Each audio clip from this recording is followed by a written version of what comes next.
आणि त्यांची ओझं नावाची एकांकिका होती. ती एकांकिकेची मी गोष्ट ऐकली, की एका बापाला मुलीची काळजी आहे आजच्या समाजामध्ये, की तिच्याबरोबर काही बरं वाईट तर घडणार नाही ना. त्यातनं त्या बापाचा नकळतपणे बापाकडनं एक खून होतो आणि तो खून झाल्यानंतर ती केस कोर्टात स्टँड होते आणि मग कळतं कोर्टाला, की या बापाला आपल्या मुलीची काळजी एवढी आहे, की दुसऱ्या मुलीवरती अत्याचार होत असताना स्वतःच्या मुलीला त्यांनी त्यात पाहिलं आणि त्याच्यामुळे मध्ये पडून त्यांनी खून केला. किती गोष्ट, की आम्हाला असं पाहिजे होतं, की तो बाप मोवळा पण वाटला पाहिजे, तो अग्रेसिव्ह होतो नंतर. तर हे प्रेक्षकांना खूप खिळून ठेवणारं पण वाटलं पाहिजे आणि बापाची भावना वाटली पाहिजे. मग आम्हाला दमले बाबाची कहाणी टायटल सुचलं. मग ते गाणं पण सुचलं, की मी सुबोध भावे, उपेंद्र लिंबे किंवा अंकुश चौधरी या सगळ्यांबरोबर मीटिंग्स आणि बोलण्यासाठी सुरू करू. पण तरीही मला नितीनला असं वाटत होतं ना, की एक स्टारडमचं बॅगेज त्यांच्यावर येतं ना ऑटोमॅटिकली.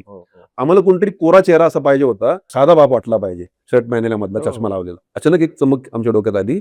सलील कुलकर्णी, डॉक्टर सलील कुलकर्णी आमची त्यांच्यावर मैत्रीची छानशी मीटिंग झाली आणि बोलता बोलता मी त्यांना असं म्हणालो, तुम्ही यातला बाप केलात तर, मेन रोल केलात तर. मग असं झालं, की संदीप खरे आल्यानंतर मग मुलगी कोण, संस्कृती बालगुडे. मग त्या मुलीचा प्रियकर कोण, असतात काळे.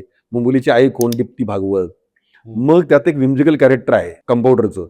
तर किशोर कदम सरांना नितीन चव्हाणांनी पण म्हटलं, की नाही ते चांगले करतील बरं का.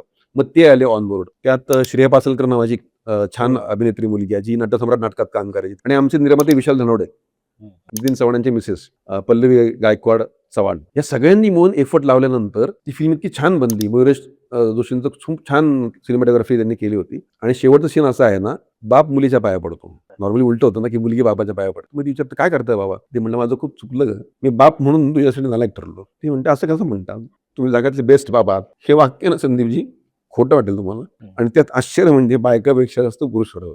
असं कसं झालं? अभिमानाने सांगावं, की हा माझा सिनेमा आहे, की मला सारखे पुणे यायचे दर आठवड्याला. अहो तुमचं ते पिक्चर बघतोय, ते दमले बाबाची कहाणी बघतोय, याचा आनंद फार वेगळा असतो. तर तो सिनेमा आजही माझ्यासाठी खूप हृदयाच्या जवळ आहे माझ्या.